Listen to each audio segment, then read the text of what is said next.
Hello. First, I wanted to say thank you for including me with the Art and Public Symposium. And my presentation is On the Line and Community Engagement.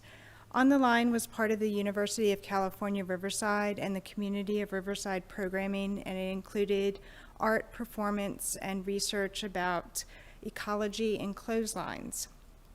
And the opportunity and the relevance to collaborate in an interdisciplinary manner also demonstrated 3 areas of community building. So they were between academic disciplines and academic institution and the community, and concepts relating to a statewide community and their environment. Oops.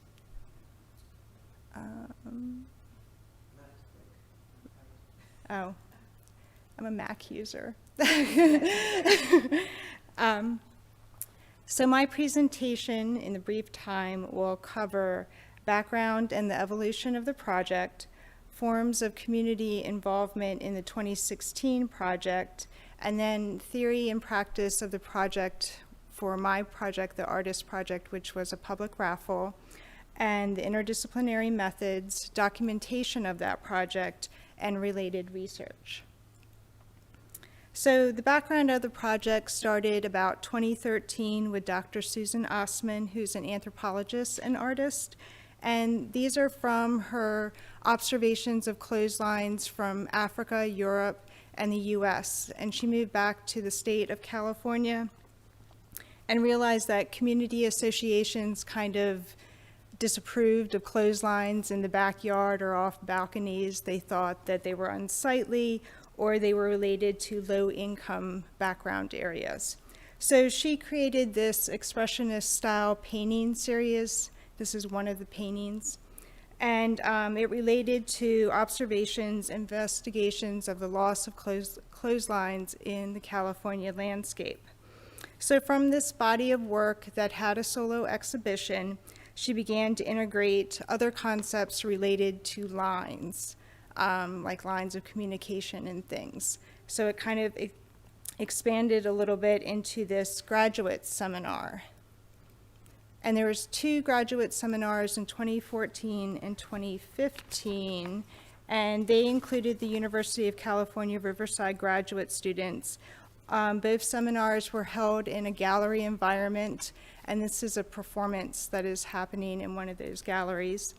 And the methods that were related to create the graduate seminar, what they had to do for their creative projects, or an ethnographic reactionary, they had assignments to Susan's paintings and the concepts related to the paintings about clotheslines and ecology. And an ethnography is from the anthropology discipline, and it's a type of field work that researches participatory methods, like as in interviews or collecting stories. So from these assignments and these methods, the graduate students were encouraged to somehow manipulate the concepts related to the paintings, or even alter the state of the gallery, as we see here with this performance. And this is the website that those graduate seminars, there's more details about them on. And just to give you some background information of how I met Susan Osman, I met her at an anthropology conference. And at the time, I was writing a column for Anthropology News entitled Crossing Disciplines, Art and Anthropology. So I wrote about this second graduate seminar. And of course, we exchanged emails about art, and she included me in the 2016 version of On the Line. So for the 2016 version, the changes of community changed a little bit. So we still have the University of California, Riverside, and Dr. Susan Osman, and anthropology students, and it also included an undergraduate course. Various artists, more artists from the community and other artists that Susan Osman knew, an anthropologist, and they had to include either their project had some form of engagement or display their work. And the site changed. So instead of being in an art gallery, they were at library sites, 3 library sites in the Riverside community. So they were one-day pop-up exhibitions. And I actually have a picture. They have garden areas at the library sites in California, which is very different from my libraries on the East Coast. So this is one type of gathering at the Casablanca Library. And the last form of community, which is very important, is the public engagement. We need a public audience to come to these events for that exchange. So for my part of the project, it was a public raffle, and it was basically a form of participatory and engagement, and it was included in all 3 library sites. So it promoted the engagement with the 2015 California statewide legislation of the right to dry that makes it legal to dry laundry outside. So when Susan Osman started this, it was kind of frowned upon to hang your laundry out, but as we know, California had its own kind of crisis with its environment and ecology with a drought. So there was a huge change also with the state. So the raffle prize included, as we see here, the clothespin and the clotheslines. And so the raffle was created to engage the community. And during this process of creating the proposal, I viewed the library sites also as a site of information, because the community goes to the library for knowledge or information, and also a community resource. So that was kind of also built into that. So on the other side of the academic disciplines, the cross-discipline methods, I was also emailing with some of the students in the anthropological theories of the arts. That was Susan's class. So the one student, Edith, she took up, there's 3 of these sites, and I only visited the 3rd one because of funding.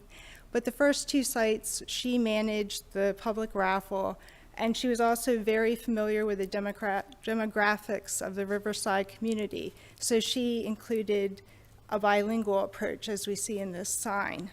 So that made it more inclusive. And then for the anthropology side, as the students were starting with the raffle idea and offering raffle tickets, they would try to strike up more of a conversation to talk about California ecology, or also to collect laundry stories. We all have some kind of recollection with how fresh air makes the laundry smell. So the public raffle, as part of the programming, offered the opportunity for community building on this academic scale of crossing disciplines, but also to inform the residents of a small act they could do to help their environment. So documentation of the project. With social practice, it's always very important to do some kind of documentation. So we did visuals, we did some video, but I also included a form of writing, text, and that was in the form of a blog. So the blog, I viewed it as a collaborative way to write about the raffle and utilize new media to extend the participatory concept between the library sites and also social media, another public space. So Edith did write on the blog. This is one of her posts about laundry stories. So she contributed her experiences, the methods that she was using, and also the bilingual approach. And there was another student that I worked with for the 3rd space. He also wrote on the blog. And these are my references, but they're all kind of scrunched. But that's okay, that's just part of the... So the public raffle project was utilized to engage with multi-voiced experiences with academic, community, and related ecology concepts that were represented in the on-the-line programming structure. And it's very brief, I know, and there's a lot of details, but hopefully within the questions we can flesh that out. So, yes.